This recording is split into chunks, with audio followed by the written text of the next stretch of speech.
Bonjour et bienvenue à tous les participants. Bienvenue à cette présentation qui vous est gracieusement offerte par Raymond Chabot Grant Thornton. Le webinaire d'aujourd'hui se veut une introduction à la norme internationale d'information financière IFRS 13 intitulée Évaluation de la juste valeur. La présentation devrait durer environ 1 heure. Pendant la présentation, nous vous invitons à nous soumettre vos questions par écrit via le chat. Nous tenterons de répondre à toutes vos questions, si c'est possible, compte tenu de la durée de la présentation. Nous répondrons verbalement aux questions d'intérêt général et par un chat particulier aux demandeurs si une question est d'intérêt moins général.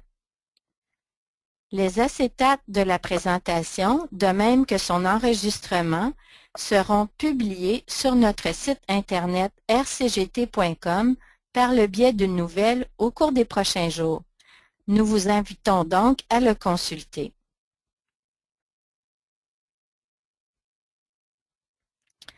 Je suis Sophie Bureau, associée en recherche en comptabilité chez Raymond Chabot Grant Thornton.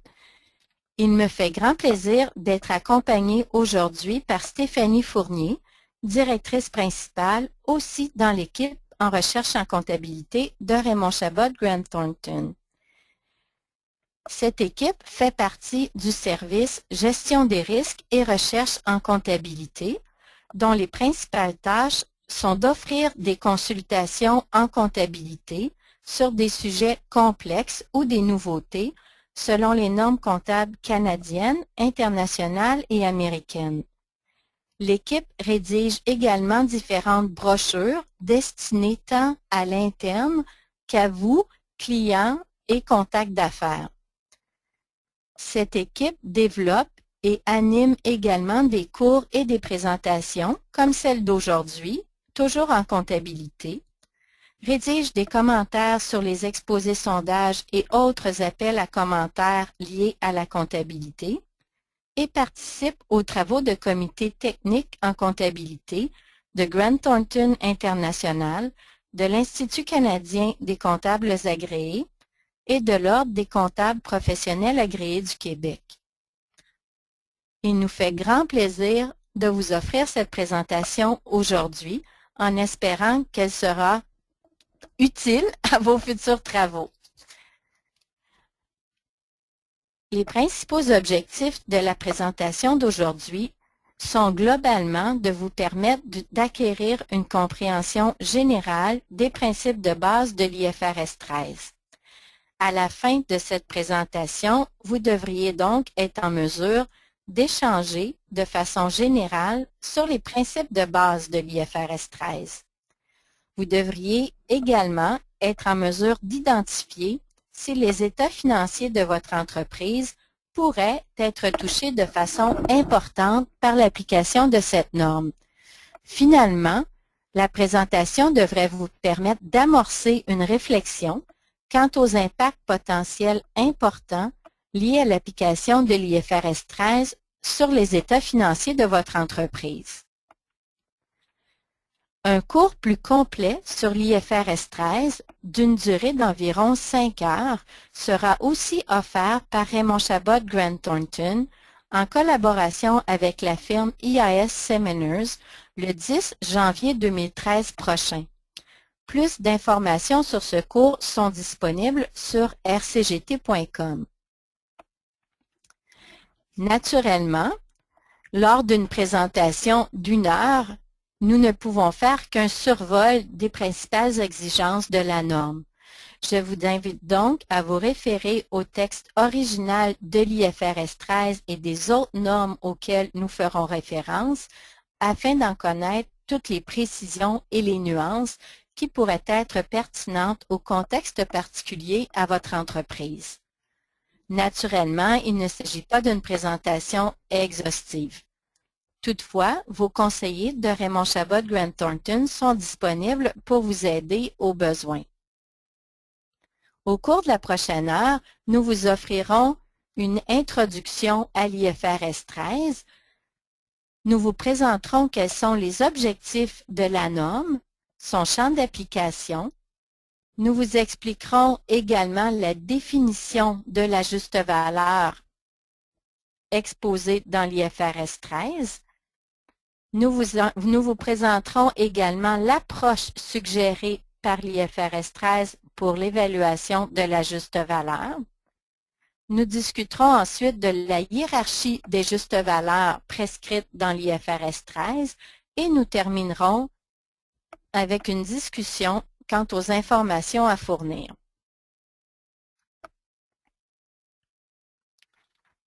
Notez qu'en février 2012, Raymond Chabot Grant Thornton a également publié un bulletin de nouvelles sur les IFRS spécial portant explicitement et essentiellement sur l'IFRS 13, évaluation de la juste valeur.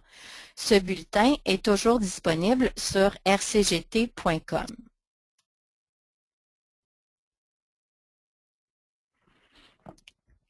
À titre d'introduction, l'IFRS 13 a été publié en mai 2011 par l'International Accounting Standards Board, qui est l'organisme qui publie les IFRS.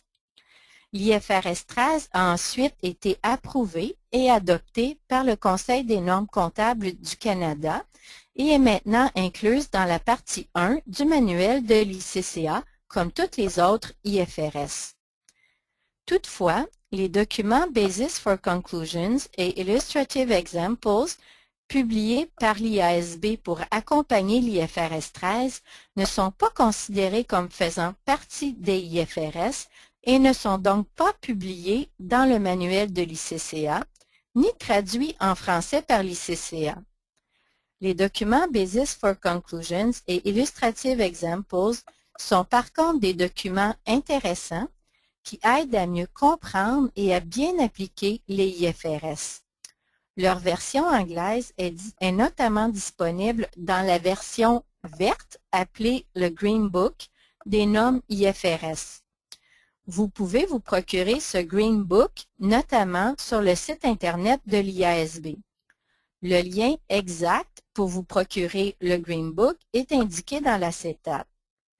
Assurez-vous d'acheter la version Green Book des normes plutôt que par exemple la version dite rouge, car c'est la seule version qui contient les Basis for Conclusions et les Illustrative Examples. Je vous encourage fortement à vous procurer ces documents qui, encore une fois, malheureusement, ne sont pas inclus dans le manuel de l'ICCA. De façon plus précise, l'IFRS 13 s'appliquera aux exercices ouverts à compter du 1er janvier 2013, c'est-à-dire très bientôt. La norme s'appliquera à compter du premier trimestre de cet exercice. Son adoption anticipée est permise. Heureusement pour nous, l'IFRS 13 est d'application prospective. Ceci veut notamment dire que les obligations relatives aux informations à fournir en lien avec l'IFRS 13 n'ont pas à être appliquées aux informations comparatives fournies pour les périodes antérieures à la première application.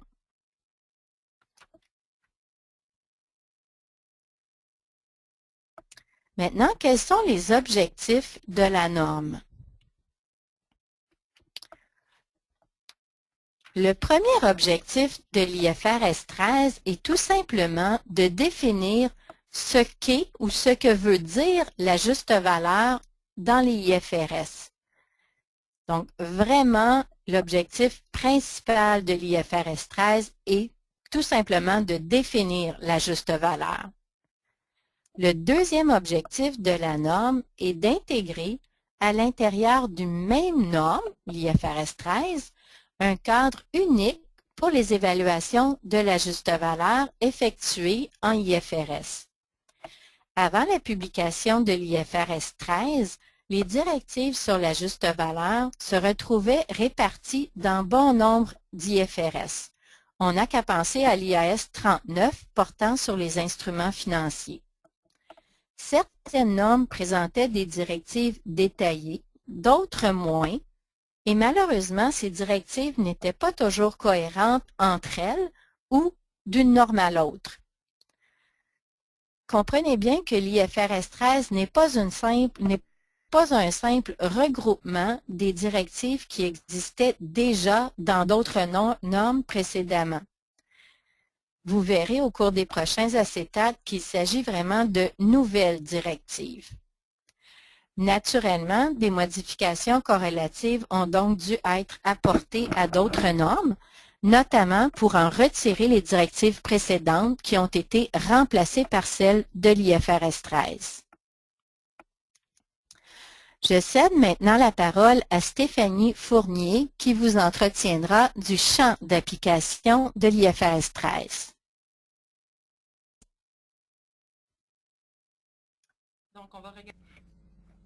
Donc, on va regarder maintenant le champ d'application de l'IFRS 13. Donc, ici, ce qu'on cherche à savoir, c'est dans quelles circonstances les indications qui sont contenues dans l'IFRS 13 vont devoir être appliquées.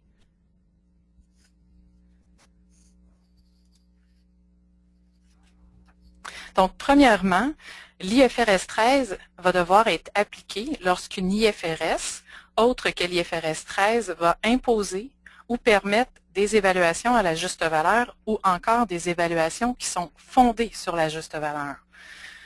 Bon, bien que le concept d'évaluation à la juste valeur est un concept assez bien connu, le concept d'évaluation qui est fondé sur la juste valeur l'est peut-être moins. Donc, on va prendre quelques instants pour vous fournir des exemples. Donc, des exemples d'évaluation qui sont fondés sur la juste valeur, on peut penser à la juste valeur diminuée des coûts de sortie. La juste valeur diminuée des coûts de sortie est un concept que l'on retrouve dans l'IFRS 5, par exemple, soit la norme qui traite notamment de l'évaluation des actifs non courants qui sont classés comme détenus en vue de la vente. Et c'est aussi un concept qu'on retrouve dans l'IAS 36, soit la norme qui traite de la dépréciation d'actifs. Un autre exemple d'une évaluation fondée sur la juste valeur est lorsqu'une entité effectue une répartition qui est fondée sur la méthode de la juste valeur relative. Par exemple, une entité achète un groupe d'immobilisation qui rentre dans le champ d'application de l'IAS 16, soit la norme qui traite notamment de la comptabilisation des immobilisations corporelles. Donc, à ce moment, l'entité va devoir venir faire une répartition du prix qu'elle a payé pour le groupe d'actifs en fonction des justes valeurs relatives de chacune des immobilisations corporelles incluses dans le groupe acquis. Donc, on va voir que les immobilisations corporelles, à ce moment-là, vont se retrouver comptabilisées non pas à leur juste valeur, mais plutôt à une juste valeur, à une évaluation qui est fondée sur la juste valeur. Un dernier exemple où la méthode de la juste valeur relative s'appliquerait est dans le contexte des accords de prestations multiples qui sont traités dans l'IAS 18, soit la norme qui traite de la constatation des produits. L'IFRS 13 s'applique également lorsqu'une autre IFRS impose ou permet la communication d'informations au sujet de ces justes valeurs.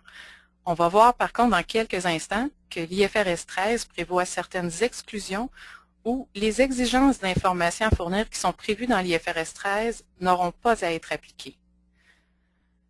À titre de précision, au niveau du champ d'application de l'IFRS 13, l'IFRS 13 couvre autant les éléments financiers, comme par exemple des instruments financiers,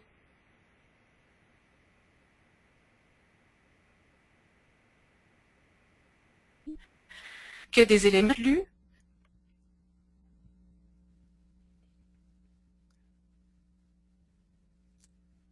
OK. Donc, de plus, l'IFRS 13, en plus de couvrir autant les éléments financiers que non financiers, va couvrir aussi les justes valeurs qui sont présentées uniquement par voie de note au lieu d'être comptabilisées directement dans le bilan d'une entité.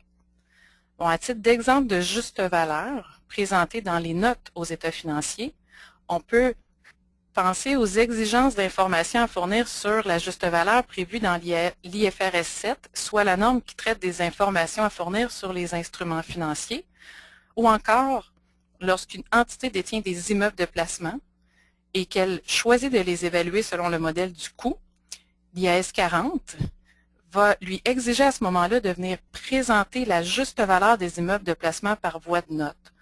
Donc, l'évaluation de ces justes valeurs, bien qu'elle soit uniquement présentée par voie de note et non comptabilisée directement dans le bilan, va quand même entrer dans le champ d'application de l'IFRS 13.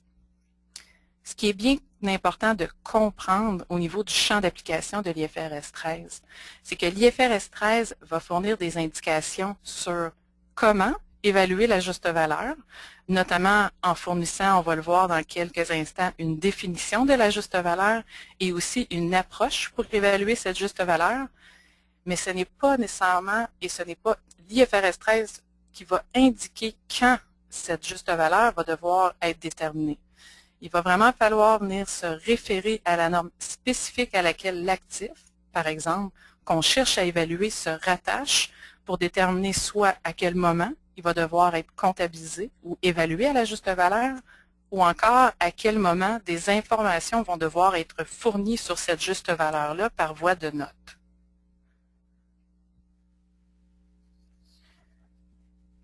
L'IFRS 13 prévoit tout de même certaines exclusions à son champ d'application. Donc, premièrement, l'IFRS 13 prévoit que certains éléments sont complètement exclus de son champ d'application, soit autant au niveau des principes relatifs à l'évaluation à la juste valeur qu'au niveau des exigences d'information à fournir prévues dans l'IFRS 13. Donc, dans ces cas bien précis, il va falloir se référer à la norme auquel l'élément spécifiquement exclu du champ d'application de l'IFRS 13 se rattache. Quels sont ces éléments?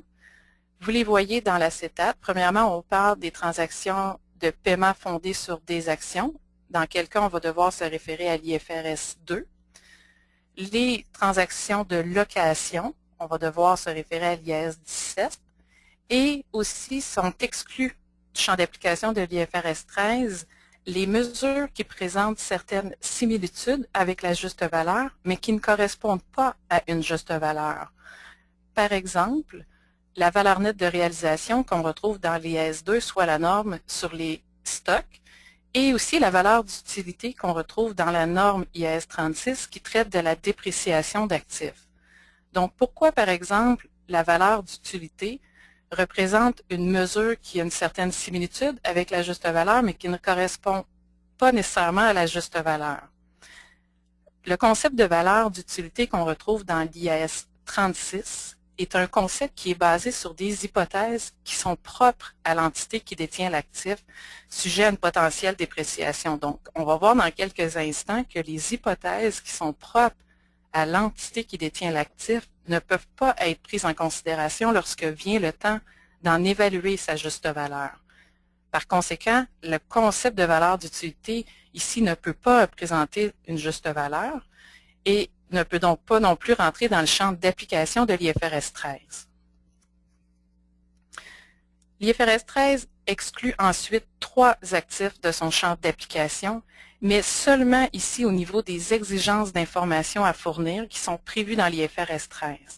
Ces 3 actifs sont les actifs des régimes d'avantage du personnel couverts par l'IAS 19, les actifs dont la valeur recouvrable est la juste valeur diminuée des coûts de sortie, principe que l'on retrouve dans l'IAS 36, et les actifs des régimes de retraite qui sont dans le champ d'application du chapitre 4600. Donc, ces exclusions-là font en sorte que les exigences d'information à fournir, prévues dans l'IFRS 13, n'auront pas à être fournies pour ces 3 actifs. Il va plutôt alors se référer aux exigences d'information à fournir prévues dans les normes spécifiques auxquelles ces 3 actifs-là se rattachent, comme par exemple dans le cas des actifs des régimes d'avantage du personnel, il va falloir se référer aux exigences d'information à fournir prévues dans l'IAS 19. Par contre, il ne faut pas perdre de vue que pour ces 3 actifs-là, les principes qui sont prévus dans l'IFRS 13 au niveau des évaluations à la juste valeur vont devoir tout de même être appliqués lorsqu'il va venir le temps d'en déterminer la juste valeur.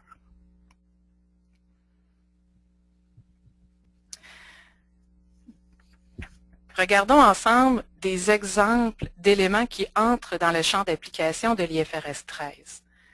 Le premier exemple qui pourrait vous venir en tête concerne les instruments financiers qui sont évalués à la juste valeur ou encore pour lesquels des informations devraient être fournies sur leur juste valeur, telles que pourrait l'exiger l'IFRS 7. Qu'on pense par exemple aux instruments financiers dérivés, qui sont autant dans le champ d'application de l'IFRS 13 au niveau des principes d'évaluation à la juste valeur qu'au niveau des informations à fournir sur leur juste valeur. D'autres exemples d'éléments entrant dans le champ d'application de l'IFRS 13, on retrouve la contrepartie transférée et la majorité des actifs acquis et des passifs repris dans le cadre d'un regroupement d'entreprises. En effet, l'IFRS 3, qui traite de la comptabilisation des regroupements d'entreprises, va nous exiger que ces différents éléments soient évalués à la juste valeur à la date d'acquisition, soit à la date du regroupement d'entreprises. On peut penser aussi à des immeubles de placement qui sont évalués selon le modèle de la juste valeur, selon l'IAS 40, à titre d'éléments entrant dans le champ d'application de l'IFRS 13. Finalement, les deux derniers éléments qu'on vous présente dans l'acétate, bien qu'ils soient exclus du champ d'application de l'IFRS 13 au niveau des exigences d'information à fournir, il ne faut pas oublier qu'ils entrent tout de même dans le champ d'application de l'IFRS 13 au niveau des principes d'évaluation touchant leur juste valeur. Donc, avant d'aller plus loin, on vous invite à répondre à la question suivante. À la lumière du champ d'application de l'IFRS 13, pensez-vous que la norme s'appliquera à votre entreprise? Donc, on vous suggère ou propose les choix de réponse suivants, soit oui, non ou encore je ne sais pas. On vous laisse quelques instants pour répondre à la question et on va revenir avec les résultats.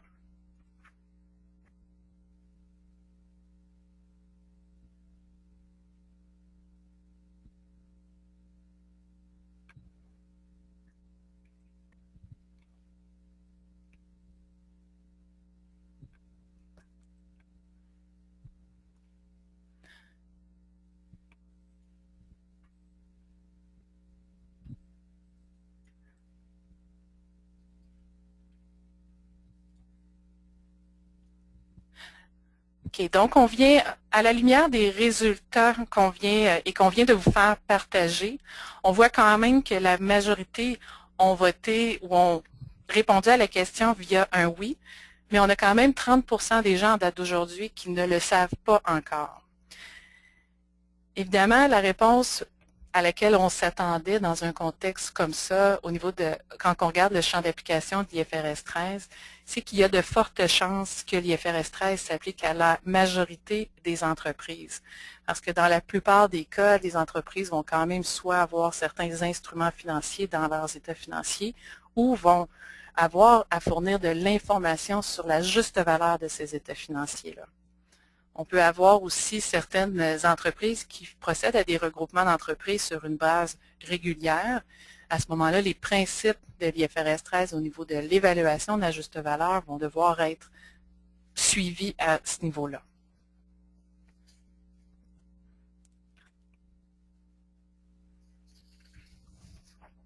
Passons maintenant à des concepts un peu plus pointus. On va rentrer dans de la théorie. Donc, regardons ensemble maintenant la définition de la juste valeur telle qu'elle est, on la retrouve dans l'IFRS 13. L'IFRS 13 définit la juste valeur comme un prix qui serait reçu pour la vente d'un actif ou encore payé pour le transfert d'un passif, ce qu'on appelle plus communément un prix de sortie, lors d'une transaction normale entre des intervenants du marché à la date d'évaluation. Donc, vous voyez ici qu'il y a 4 éléments vraiment qui interagissent autour de la définition de la juste valeur. On va discuter brièvement de chacun de ces éléments-là. Le premier élément qui interagit dans la définition de la juste valeur est le fait que lorsqu'on détermine une juste valeur, il va falloir la déterminer en termes de prix de sortie. Donc, qu'est-ce qu'on entend par un prix de sortie? C'est vraiment, par exemple, une situation où je détiens un actif et je dois me poser la question à savoir quel prix je pourrais recevoir advenant sa vente, donc pour sortir l'actif de mon bilan. Dans le cas d'un passif, le prix de sortie représenterait le montant qu'on serait prêt à verser à un tiers pour lui transférer notre passif. Donc ici, on parle qu'on sort encore là du bilan le passif, d'où la notion de sortie du bilan. Le deuxième élément inclus dans la définition de la juste valeur est le fait qu'on doit déterminer le prix de sortie dans le cadre d'une transaction dite normale. Et qu'est-ce qu'une transaction normale? L'IFRS 13 la définit comme une transaction qui suppose que l'actif ou le passif pour lequel on cherche à en évaluer sa juste valeur est exposé sur le marché pendant une certaine période, avant la date à laquelle on cherche à en évaluer sa juste valeur, de manière, dans le fond, à permettre les activités de marketing habituelles et coutumières sur de tels actifs et passifs. Donc, il ne peut pas s'agir d'un prix qui est déterminé, par exemple, dans le cadre d'une liquidation ou encore dans le cadre d'une vente forcée. Le troisième élément de la définition de la juste valeur est le fait que le prix doit être déterminé du point de vue des intervenants de marché. Donc, c'est vraiment une approche qui est fondée sur le marché. Il s'agit d'un concept qui est généralement connu depuis un certain temps lorsqu'on parle d'évaluation à la juste valeur. Le quatrième et dernier élément de la définition de la juste valeur est que le prix doit être déterminé à la date où l'évaluation de la juste valeur est effectuée. Il doit donc s'agir d'un prix actuel, soit le prix auquel on pourrait, par exemple, vendre un actif à la date à laquelle l'évaluation de sa juste valeur a lieu. Donc, si on fait une comparaison rapide avec la définition de la juste valeur qu'on retrouve encore en date d'aujourd'hui dans l'IAS 39. L'IAS 39 définit la juste valeur comme le montant pour lequel un actif pourrait être échangé ou un passif éteint entre parties bien informées, consentantes et agissant dans des conditions de concurrence normales. Donc, l'ancienne définition, soit celle qu'on retrouvait dans l'IAS 39, ne faisait pas nécessairement ressortir clairement le concept de prix de sortie qu'on retrouve dans l'IFRS 13. Par exemple, quand on regarde la définition de l'IAS 39, l'IAS 39 mentionne le montant pour lequel un actif pourrait être échangé, mais la définition ne précise pas si on parle de l'acquisition ou encore de la vente d'un actif.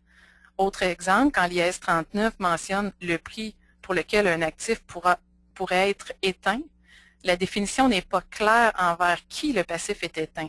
Normalement, le passif devrait être éteint envers le prêteur, mais la définition mentionne entre des parties bien informées et consentantes. Donc, on voit qu'il y avait quand même certaines lacunes dans la définition de la juste valeur.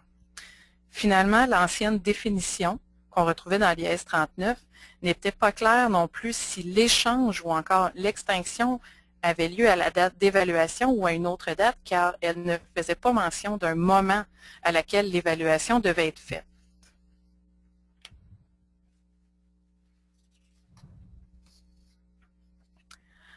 Bon, maintenant qu'on vient de passer à travers la définition et les différents concepts qui interagissent autour de la définition de la juste valeur, l'IFRS 13 vient ensuite nous fournir une approche pour être en mesure d'évaluer cette juste valeur. Selon l'IFRS 13, une évaluation de la juste valeur va exiger notamment que l'entité détermine 4 éléments. Évidemment, la liste qu'on vous présente n'est pas exhaustive. Il va donc être important que vous vous référez à la norme pour en connaître les nuances et aussi pour aller chercher davantage de précision. Nous vous présentons par contre ici les 4 éléments qui doivent être obligatoirement regardés lorsqu'une évaluation d'une juste valeur doit être effectuée. Donc, premièrement, l'approche pour l'évaluation de la juste valeur prévue dans l'IFRS 13 va exiger de déterminer l'actif ou encore le passif spécifique à évaluer. Donc, ça va vraiment être important de savoir et de bien comprendre qu'est-ce qu'on cherche à évaluer. Quelle est la nature de l'actif ou encore du passif pour lequel on cherche à en évaluer la juste valeur. Le deuxième élément dans l'approche concerne le cas bien spécifique des actifs non financiers, comme par exemple un terrain, un bâtiment, parce que l'IFRS 13 va exiger que l'évaluation de leur juste valeur soit déterminée en fonction de leur utilisation optimale. Troisièmement, l'IFRS 13 exige de déterminer le marché principal ou encore le marché le plus avantageux pour l'actif ou le passif pour lequel on cherche à en déterminer la juste valeur. L'identification de ce marché va particulièrement être importante car on va voir plus loin que l'évaluation de la juste valeur d'un actif ou d'un passif va supposer que la transaction pour la vente ou encore pour le transfert a lieu sur ce marché. Finalement, lorsque vient le temps de trouver un chiffre, on va falloir utiliser la ou les techniques d'évaluation appropriées qui va permettre deux choses. Premièrement, de maximiser l'utilisation de données d'entrée observables pertinentes et aussi qui va permettre de représenter les hypothèses que les intervenants du marché utiliseraient pour fixer le prix de l'actif ou du passif. Donc, nous allons maintenant regarder plus attentivement ensemble chacun de ces éléments-là.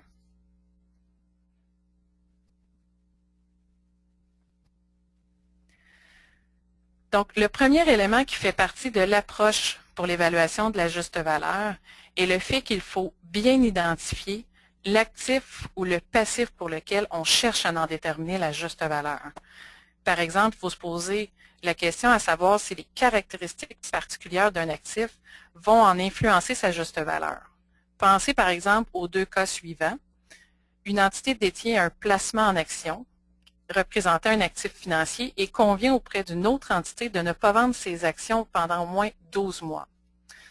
Un autre exemple, une entité détient une parcelle de terrain sur laquelle il y a une servitude de service public.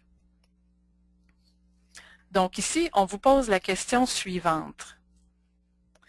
Est-ce que, à votre avis, les caractéristiques d'un actif, comme par exemple son état, l'endroit où il se trouve et des restrictions sur son utilisation ou sa vente doivent être prises en compte dans l'évaluation de sa juste valeur? On vous propose des choix de réponse suivants, soit oui, non, ça dépend ou encore je ne sais pas. On vous laisse quelques instants pour répondre à la question.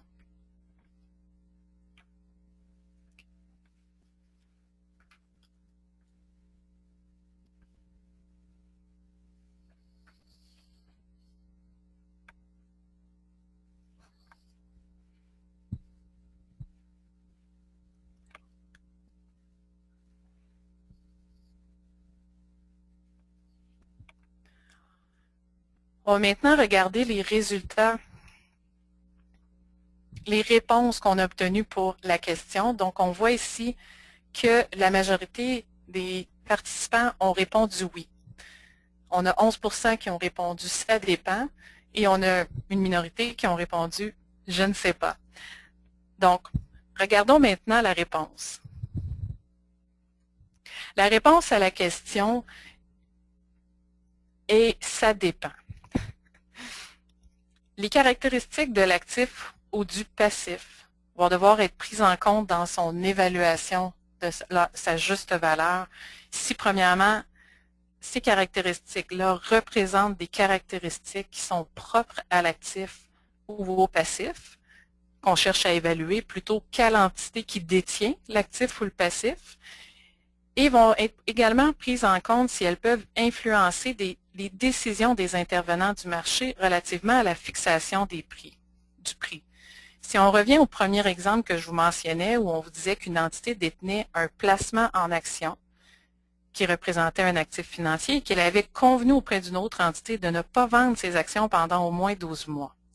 Dans ce contexte, le fait que l'entité se soit entendue pour ne pas vendre ses actions n'est pas une caractéristique qui est propre à l'actif, soit le placement en action. Il s'agit plutôt d'une caractéristique qui est propre à l'entité car c'est l'entité elle-même qui a pris la décision de ne pas vendre ses actions pendant une certaine période. Donc, dans ce contexte-là, cette décision de l'entité ne devrait pas avoir d'effet sur l'évaluation de la juste valeur des actions sous-jacentes. En ce moment, il y a plusieurs discussions entourant la détermination de l'unité de comptabilisation à laquelle un actif ou encore un passif à évaluer se rattache. Afin de vous rendre cette problématique-là peut-être un peu plus concrète, prenons l'exemple d'une entité qui détient 100 actions d'une importante société cotée qui sont évaluées à la juste valeur selon l'IAS 39, comparativement à une entité qui détient 100% des actions d'une autre entité et qui comptabilise son placement en actions à la juste valeur dans ses états financiers individuels. Comment on va déterminer la juste valeur de ces deux placements?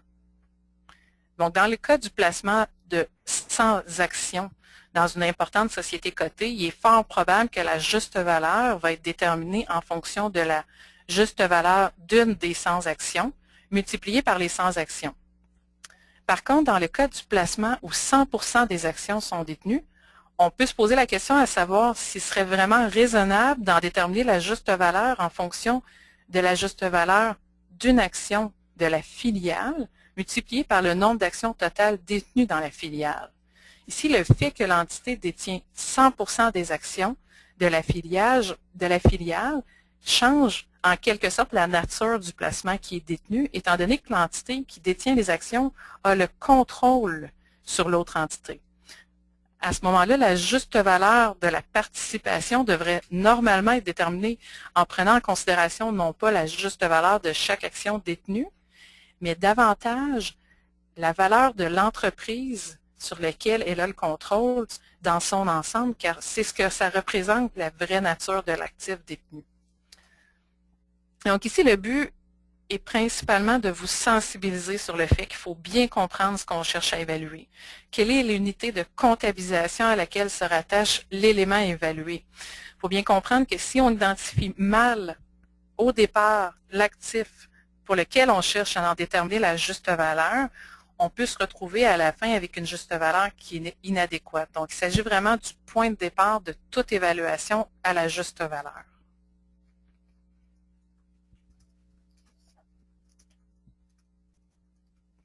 Le deuxième élément à considérer dans le contexte spécifique des évaluations à la juste valeur d'actifs non financiers est la détermination de l'utilisation optimale de l'actif non financier.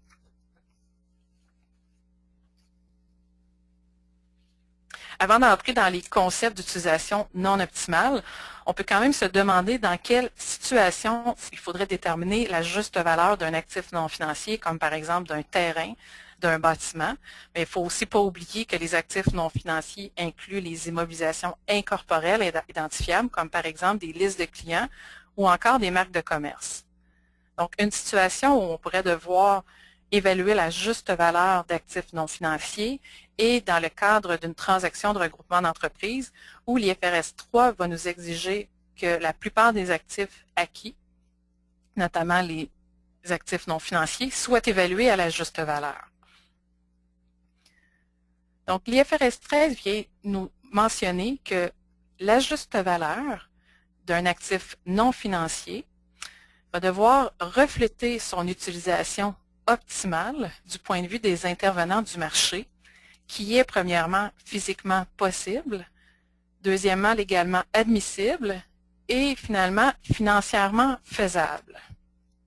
À titre d'exemple d'une utilisation optimale qui serait considérée légalement admissible, on peut passer au cas d'un terrain qui est zoné uniquement à des fins industrielles et où il est actuellement interdit par les lois de l'utiliser à d'autres fins, comme par exemple à des fins résidentielles.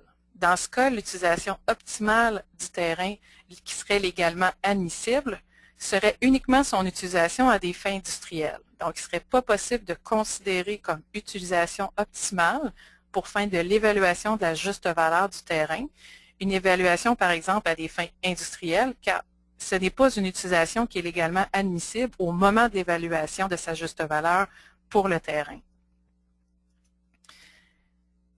L'IFRS 13 amène une présomption à l'effet que l'utilisation qu'une entité fait actuellement d'un actif non financier va être présumée devenir son utilisation optimale.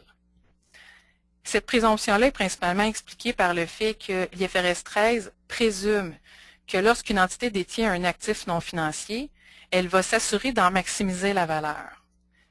Par contre, la présomption pourrait être réfutée si le marché ou encore d'autres facteurs pourraient donner à penser autrement.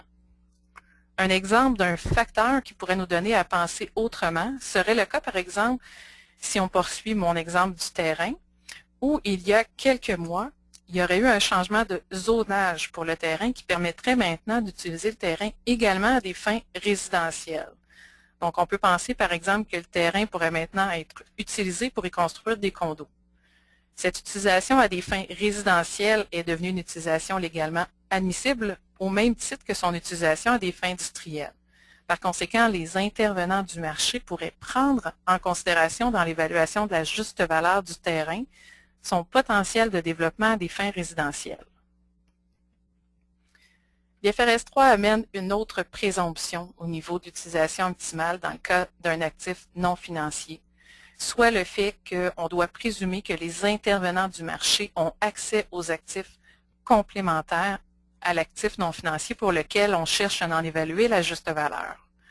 Par exemple, si on évalue un terrain, l'IFRS 13 va nous demander de supposer que les intervenants du marché ont l'usine qui va aller avec le terrain, ou encore si on veut déterminer la juste valeur d'une usine, on va devoir présumer que les intervenants du marché ont le terrain sur lequel se situe l'usine.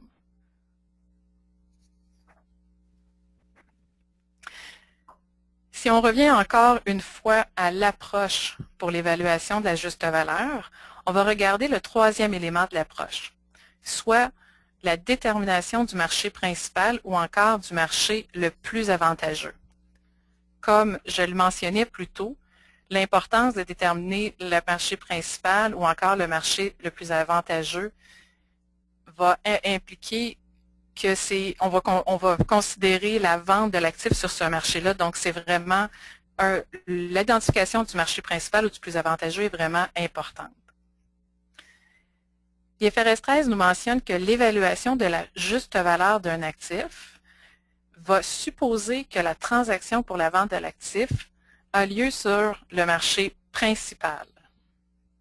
Donc, qu'est-ce qu'un marché principal? L'IFRS 13 définit le marché principal comme le marché où on observe le volume et le niveau d'activité les plus élevés pour l'actif qu'on cherche à évaluer ou pour le passif. Bon, à titre d'exemple, pour illustrer ce que ça pourrait représenter un marché principal, prenons le cas d'une entité qui détient 100 actions d'une société dont les actions sont uniquement cotées sur la Bourse de Toronto. Bon, dans ce contexte-là, la Bourse de Toronto serait possiblement le marché principal pour ces actions-là, car il s'agit du seul marché où on observe un volume et un niveau d'activité pour ces actions-là. Cela implique, dans le fond, qu'on va devoir supposer que la vente des actions a lieu sur la Bourse de Toronto pour les fins de l'évaluation de la juste valeur des actions. Il peut aussi arriver une situation où des actions sont cotées sur deux bourses, par exemple la Bourse de Toronto et la Bourse de Hong Kong, et où le niveau d'activité est, par exemple, plus élevé sur la Bourse de Toronto que sur la Bourse de Hong Kong. Dans ce contexte-là, il va être encore également possible de déterminer un marché principal, soit dans ce contexte-ci, la Bourse de Toronto, et c'est alors sur cette bourse qu'on va supposer la vente des actions. L'IFRS 13 nous mentionne par la suite qu'en l'absence d'un marché principal, il va falloir se référer sur le marché le plus avantageux pour déterminer le marché sur lequel on suppose la vente des actions. Bon, dans quel cas il n'existerait pas de marché principal? Si on reprend notre exemple où nos actions sont cotées sur deux bourses, soit la Bourse de Toronto et la Bourse de Hong Kong, supposons que le volume et le niveau d'activité de l'action sur les deux bourses est identique ou encore est très similaire. À ce moment-là, on n'arriverait pas à dégager un marché principal et il faudrait à ce moment-là se référer et essayer d'identifier quel est le marché le plus avantageux entre ces deux marchés-là. L'IFRS 13 définit le marché le plus avantageux comme le marché qui maximise le montant qui serait reçu pour la vente d'un actif ou encore qui minimise le montant qui serait payé pour le transfert du passif. Donc encore ici, si on reprend notre exemple et qu'on ajoute une nouvelle donnée, soit l'effet que les frais de transaction pour vendre les actions sur la bourse de Toronto sont inférieures à ceux pour vendre les actions sur la bourse de Hong Kong, à ce moment-là, le marché le plus avantageux, soit le marché qui maximise le montant reçu de la vente, serait la bourse de Toronto. L'IFRS 13 apporte deux précisions lorsque vient le temps de déterminer le marché principal ou encore le marché le plus avantageux pour un actif ou un passif. Premièrement, elle précise qu'en l'absence de preuves contraires, le marché sur lequel l'entité conclurait une transaction est présumé être le marché principal ou encore le marché le plus avantageux. La norme vient toutefois mentionner que l'entité n'a pas nécessairement besoin de faire une recherche exhaustive de tous les marchés possibles sur lesquels on pourrait vendre l'actif, mais il faut tout de même prendre en considération toutes les informations raisonnablement disponibles pour déterminer les différents marchés sur lesquels l'actif pourrait être vendu, par exemple. Deuxièmement, dans les deux cas, qu'on ait identifié un marché principal ou encore un marché qui est le plus avantageux, le marché qui est identifié comme marché de référence pour la vente de l'actif ou pour le transfert du passif doit tout de même être un marché auquel l'entité a accès. Donc, on a beau avoir identifié dans notre exemple que l'action qu'on détenait se transigeait sur la bourse de Toronto et sur la bourse de Hong Kong. Mais si l'entité qui détient les actions n'a pas accès à la bourse de Hong Kong pour y vendre ses actions, il ne serait pas possible à ce moment-là de tenir compte de la bourse de Hong Kong dans la détermination du marché de référence.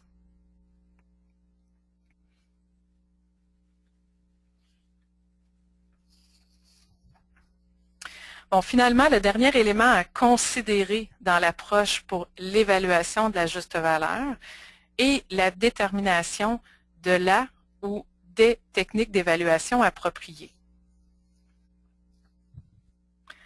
L'objectif aujourd'hui n'est pas nécessairement d'aller en profondeur au niveau des techniques d'évaluation, mais le principe ici qu'on cherche à vous présenter est le fait que lorsque vient le temps de déterminer la ou les techniques d'évaluation pour évaluer la juste valeur d'un actif ou d'un passif, l'IFRS 13 va venir nous exiger d'utiliser la ou les techniques qui permettent de maximiser les données d'entrée observables et aussi de minimiser les données d'entrée non observables. Donc, premièrement, qu'est-ce qu'une donnée d'entrée observable? L'IFRS 13 la définit comme une entrée qui est élaborée à l'aide de données de marché, comme par exemple à partir des informations qui sont publiées sur des événements ou des transactions réelles, et qui reflètent les hypothèses que les intervenants du marché utiliseraient pour fixer le prix de l'actif ou du passif. Des exemples de données d'entrée observables sont présentés dans l'acétate, soit le cours en bourse pour une action détenue pour une entité dans une société ouverte. Donc, à partir du moment où cette donnée-là, qui est observable, est disponible, on va devoir utiliser une technique d'évaluation qui va permettre d'en maximiser son utilisation pour les fins de la détermination de la juste valeur de l'action. Un autre exemple d'une donnée d'entrée observable est le prix au mètre carré qui est observé, donc il y a vraiment la notion d'observable pour des bâtiments similaires, dans le cas où on cherche à évaluer la juste valeur d'un bâtiment détenu et utilisé par une entité. Donc, ici, ce qui est bien important de comprendre, c'est que si ces données-là observables sont disponibles, je le répète, il va être obligatoire que la technique d'évaluation qui va être choisie va devoir avoir pour but de maximiser l'utilisation de ces données-là par rapport aux données d'entrée qui sont non observables.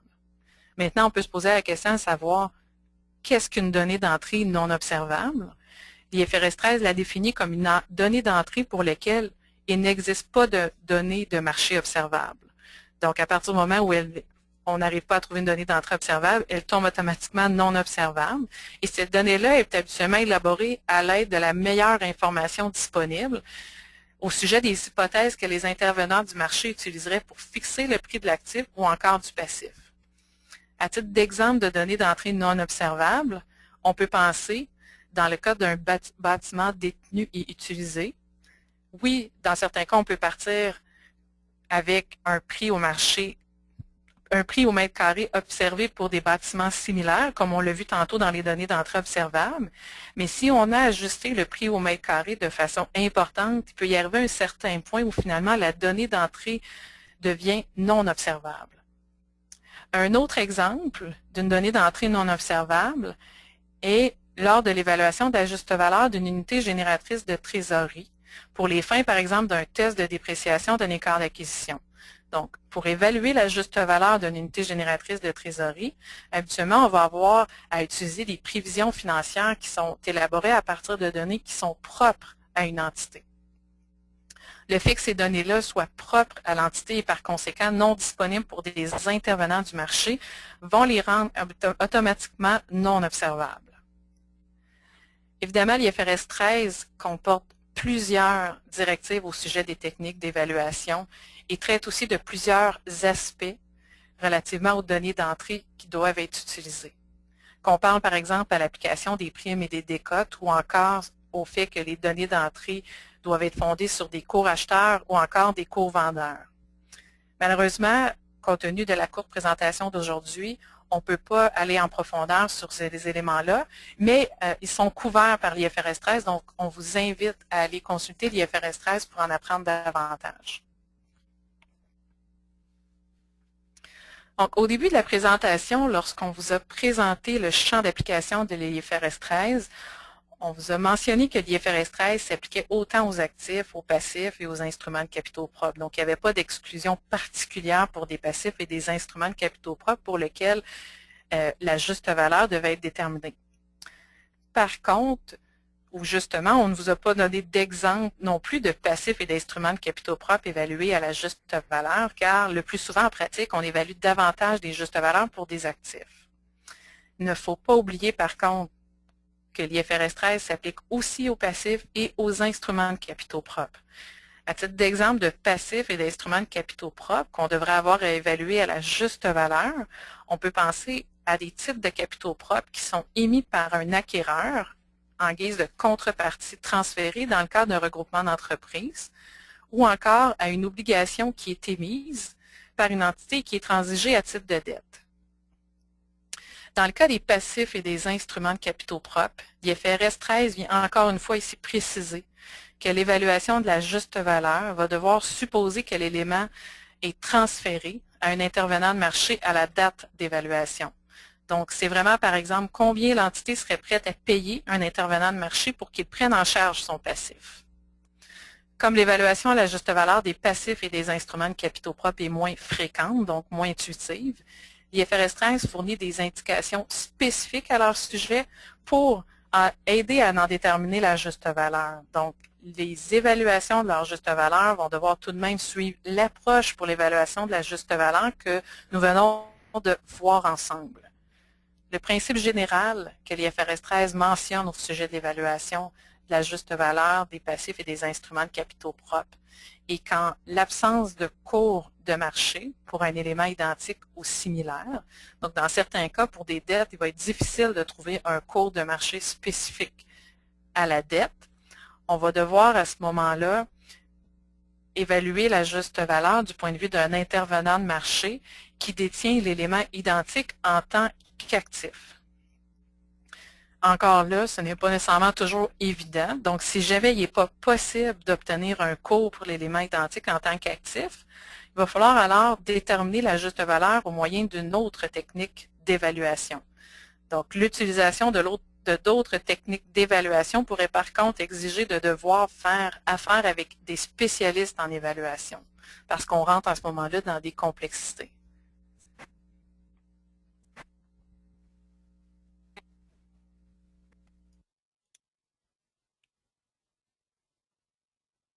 Passons maintenant à la hiérarchie des justes valeurs.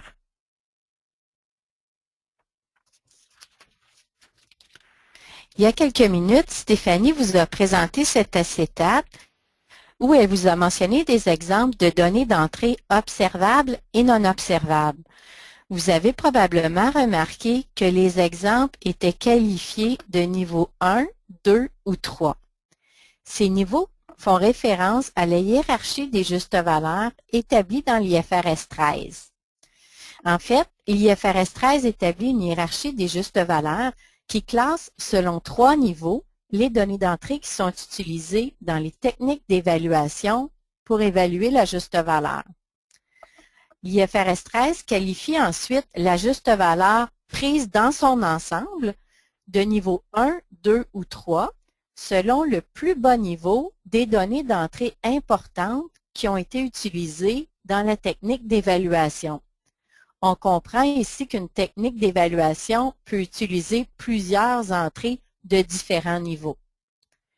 De par les exemples qui sont indiqués dans l'acétate, vous voyez bien avec moi que les niveaux 1 et 2 de la hiérarchie des justes valeurs regroupent les données d'entrée qui sont observables, alors que les données d'entrée, que le niveau 3 est réservé aux données d'entrée non observables. Voyons donc maintenant de façon un peu plus précise chacun de ces 3 niveaux.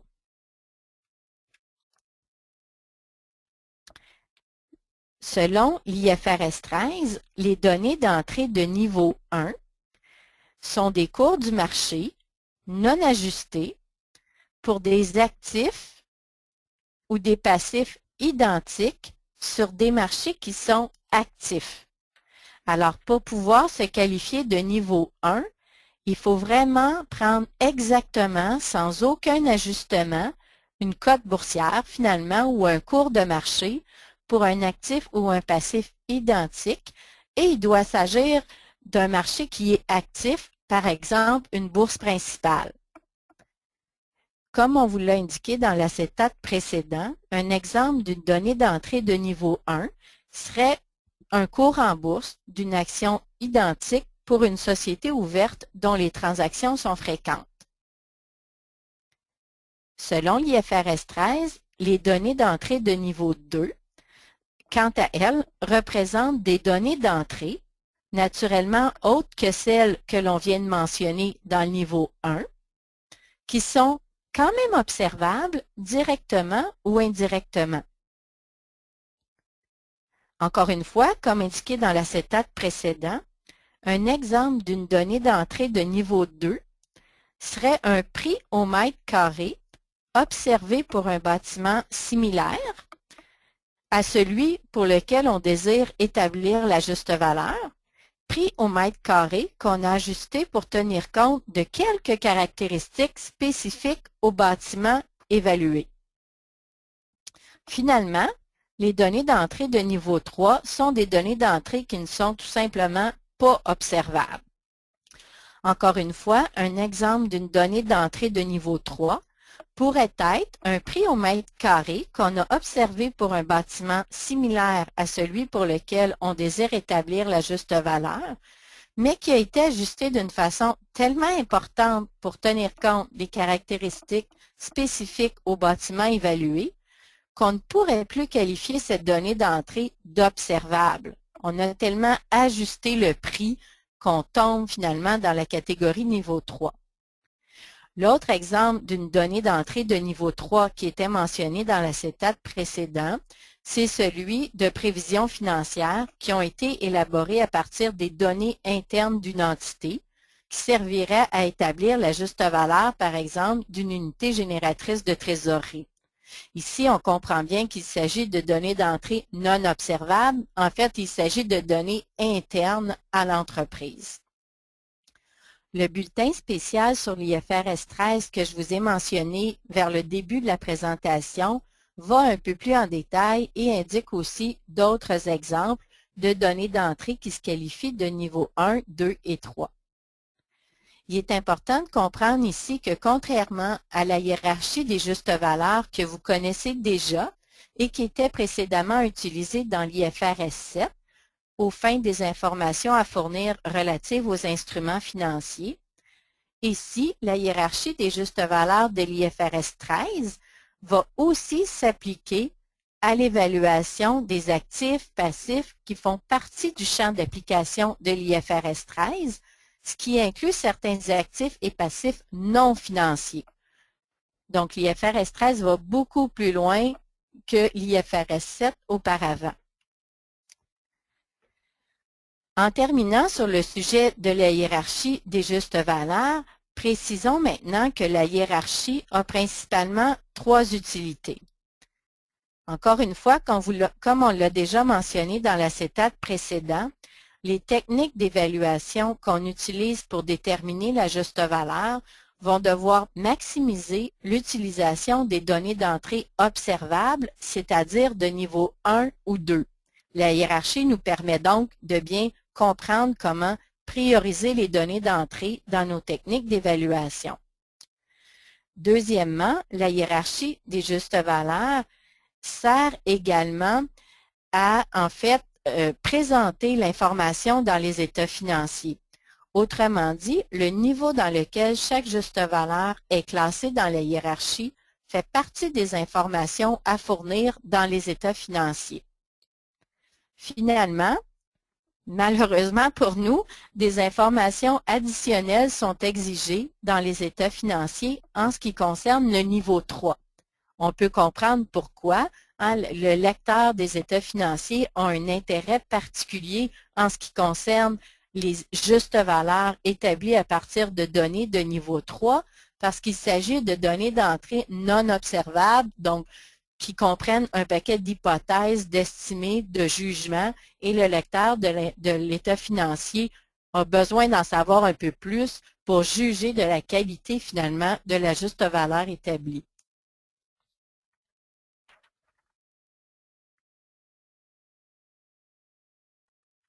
Au niveau des informations à fournir maintenant,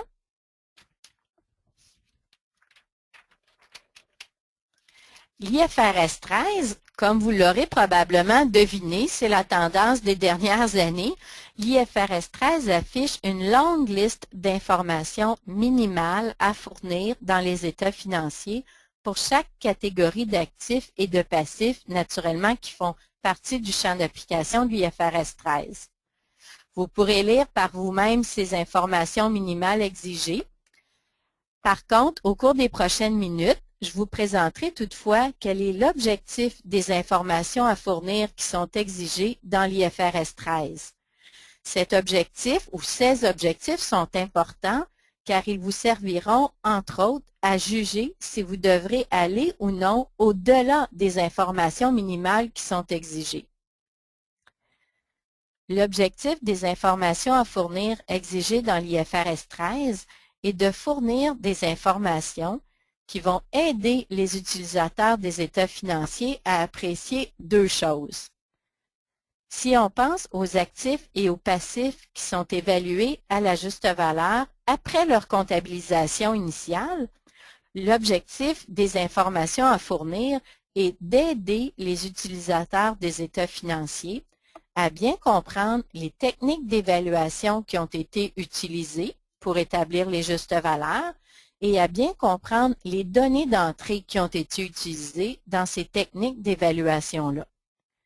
Quand on vous parle ici d'actifs et de passifs évalués à la juste valeur après la comptabilisation initiale, on peut penser entre autres à des placements dans des actions de société ouvertes, à des immeubles de placement évalués selon le modèle de la juste valeur, à des instruments financiers dérivés ou à des immobilisations détenues en vue de leur vente. Dans tous ces cas-là, on comprend bien que le lecteur d'état financier veut bien comprendre la technique d'évaluation utilisée et les données d'entrée, et c'est important de lui fournir assez d'informations pour remplir cet objectif-là. Le deuxième objectif recherché par les informations à fournir dans l'IFRS 13 concerne les évaluations de la juste valeur qui sont récurrentes et qui sont faites à l'aide de données d'entrée non observables importantes, c'est-à-dire de niveau 3. En fait, l'objectif est de permettre au lecteur des états financiers de comprendre l'effet de ces évaluations sur le résultat net ou les autres éléments du résultat global. Ici, on peut penser par exemple à des placements dans des actions de sociétés fermées qui sont détenues par un régime de retraite. On peut aussi penser, quand on parle de niveau 3, à des instruments financiers dérivés particulièrement complexes ou particuliers. On peut également penser à des immeubles de placement évalués selon le modèle de la juste valeur comportant des données d'entrée de niveau 3.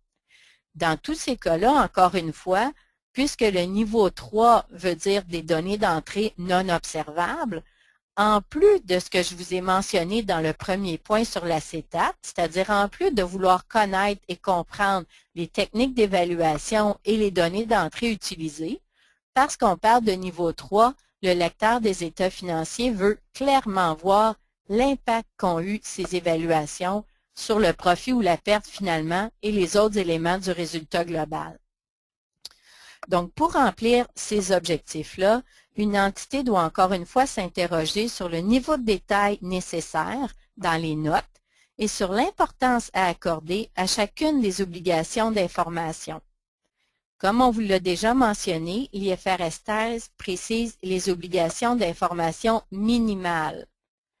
De plus, des exigences en matière d'information à fournir s'appliquent aussi, et il faut bien s'en rappeler, aux actifs et aux passifs financiers qui ne seraient pas évalués à la juste valeur dans l'état de la situation financière, mais dans les cas où la juste valeur serait présentée par voie de note. Stéphanie vous a bien dit, l'IFRS 13 ne s'applique pas juste au poste de bilan, mais s'applique aussi aux justes valeurs présentées par voie de note. Donc, il y a certaines informations à fournir qui s'appliquent également à ces éléments-là. Des exemples d'informations à fournir sont inclus dans le document Illustrative Examples qui sont compris dans le Green Book dont je vous ai parlé au début de la présentation. Donc, si vous voulez, par exemple, des modèles là, de parties de notes aux états financiers, je vous invite à vous référer au Green Book. Je ferai ici également une petite parenthèse. Vous savez que l'Autorité des marchés financiers publie ou envoie des lettres de commentaires à différents émetteurs assujettis. Au cours des dernières semaines et des derniers mois, on voit que plusieurs questions sont posées en ce qui a trait à des hypothèses posées, à des jugements effectués ou à des techniques utilisées. On peut penser par exemple relatives à des dépréciations d'actifs. Donc ici, on peut facilement prévoir que les autorités des marchés financiers seront particulièrement sensibles aux informations qui seront fournies dans les états financiers sur les justes valeurs établies à l'aide de l'IFRS 13. Je vous invite donc à être prudent et à appliquer avec jugement et consciencieusement ces directives. En conclusion, malgré une définition de la juste valeur qui est de façon générale, qui est différente en fait de ce que vous aviez auparavant dans les IFRS, de façon générale, on ne s'attend pas à ce qu'en pratique, bien des choses changent de façon importante. Par contre, comprenez-moi bien, ça n'empêche pas qu'il vous faudra revoir les méthodes d'évaluation que vous utilisez pour vous assurer que l'IFRS 13 est respecté, particulièrement compte tenu de toutes les directives détaillées et de tous les nouveaux principes relatifs à l'évaluation de la juste valeur qui ont été clarifiés dans l'IFRS 13. Également, les spécialistes en évaluation qui vous accompagnent dans les déterminations de vos justes valeurs devront aussi, bien entendu, se conformer à l'IFRS 13. Également, les documentations internes qui supportent vos états financiers vont devoir démontrer le respect des indications de l'IFRS 13. Alors, tous vos documents internes, vos rapports d'évaluation devront faire référence aux parties pertinentes de l'IFRS 13. Naturellement, je vous invite à consulter vos conseillers le plus tôt possible si vous avez des questions précises dans le contexte précis de votre entreprise.